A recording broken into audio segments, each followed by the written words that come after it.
Peace and perfect blessings, everyone. This is the International Family Center for True Consciousness here at IFC TV. Today we're coming to you for a program entitled The Hour of Peaceful Blessings and Empowerment.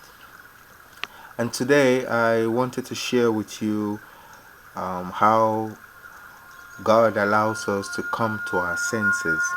So under the topic, coming to our senses prepares us for a new heart of love. We are going to use the narrative that Jesus used, the parable of the prodigal son. And this message could also be entitled Meeting God at the Pig's Pen. Meeting God at the Pig's Pen. Brothers and sisters, if you would just lend me your heart, your ears, your mind, and the spirit that God has put in you, that has stirred you towards seeking the meaning, the purpose of life, and seeking to live according to the meaning and the purpose of life. The topic today suggests something. When we say coming to our senses prepares us for a new heart of love, the topic implies that we are not really in our right mindset. We may be still searching for the way back to where God would have us. That would be in our right minds.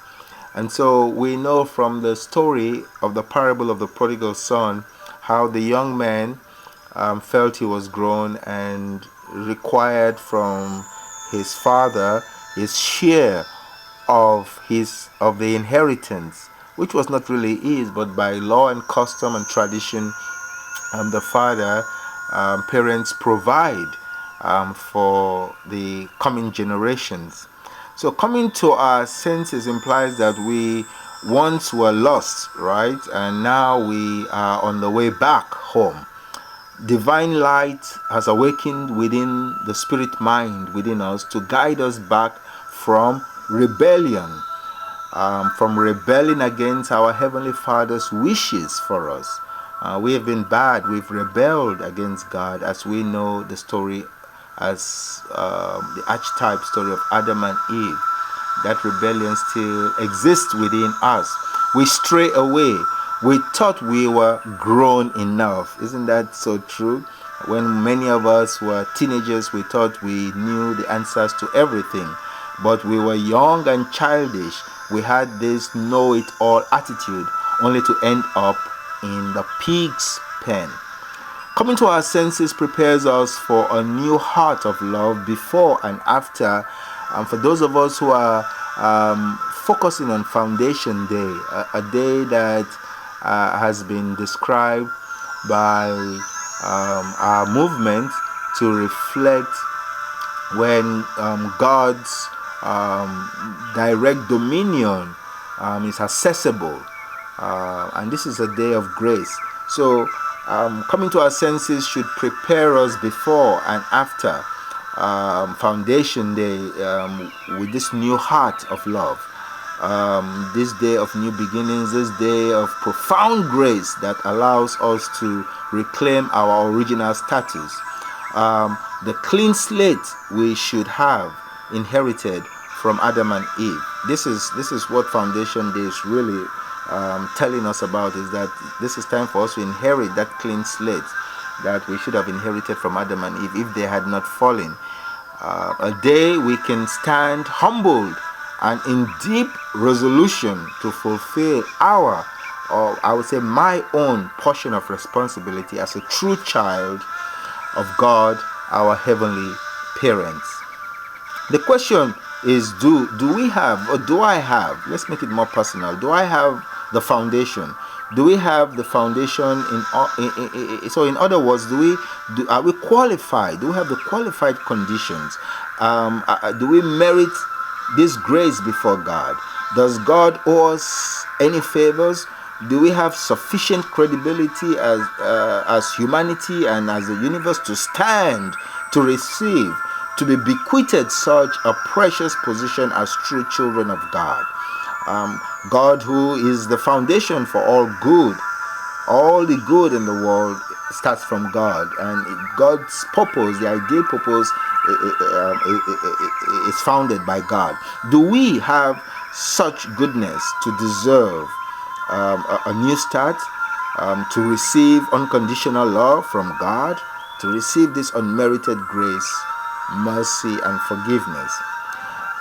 These questions we must ask ourselves, is our foundation connected, aligned with and in God? The limited foundation we may have, we have to ask ourselves, is it aligned, is it connected with God? Am I true to God, myself, my family, my community, my spouse, my spiritual center, my church, my associates, my friends, my co-workers, my classmates, my fellow blessed family members? Am I true to the stranger I meet from time to time? So these are the questions which I have to ask myself as I go towards Foundation Day and after Foundation Day. Am I connecting or attracting? Let's use that word. I would like to use the word attraction, attracting more even than connecting. Or am I attracting or am I attracted to the true Spirit of God in my family, in my church members, in my fellow blessed families, in the stranger? If I am, if we are seeking this connection, this attraction, to be attracted one to the God within us, then why should I seek this connection?